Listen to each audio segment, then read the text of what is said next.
from scientists to engineers to mathematicians, today we honor and celebrate the women who broke through the gender barrier to make strides in the STEM field. February 11th marks International Day of Women and Girls in Science. And one woman that accomplished quite a feat in the coding realm is our tech expert and our dear friend, Katie Lindenall. She joins us in studio to talk about her journey.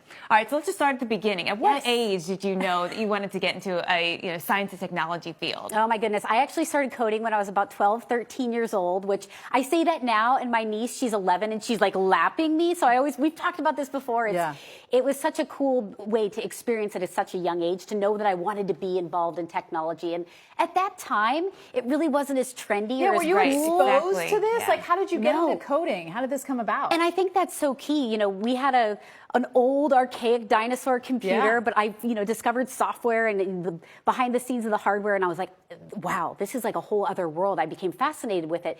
Nowadays, I think it's more, you're exposed to robotics and I mean really cool interactive coding opportunities, and you get to see what people at NASA are doing. So if I had the opportunities the kids have now, I think I would have been even more in love with it. But it was exciting. Did you ever think that this isn't something I should do as a girl, and how did you get past that? I was typically the only female in all of my classes. I got my networking certs while I was still in high school, a program that was very new. Again, I'm dating myself. But when I went to university, I went to the Rochester Institute of Technology. I was the only girl in all of my classes. And I said, like, you take your differences and you use them as opportunities, and you get to stand out. And I think that was really unique, but I think now more than ever, we're saying encouraging girls. We're finding that if girls are not involved in STEM by middle school, they're typically checked out, which is a really scary statistic. So getting them more exposure to and more hands-on and better understanding these fields, to know that those are avenues that they could really fall in love with. You inspire us every single time you come on. How are you inspiring girls and women every day when you're out there? I try to be a role model and lead by example.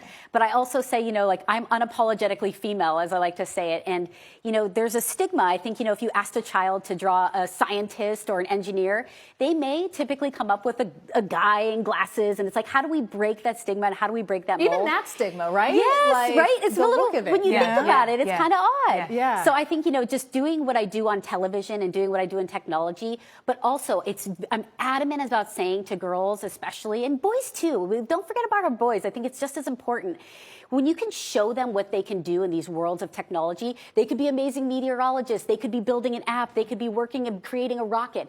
Don't tell them to go into computers and technology. Show them what they can be building and what they can be creating. And what they're interested in and how science is part of that. And get them exposure to that. I think it's being hands-on and also understanding what they don't like. I think that was one of the challenges in my world in technology. It's like, there's so many verticals in the computing world. What don't you like?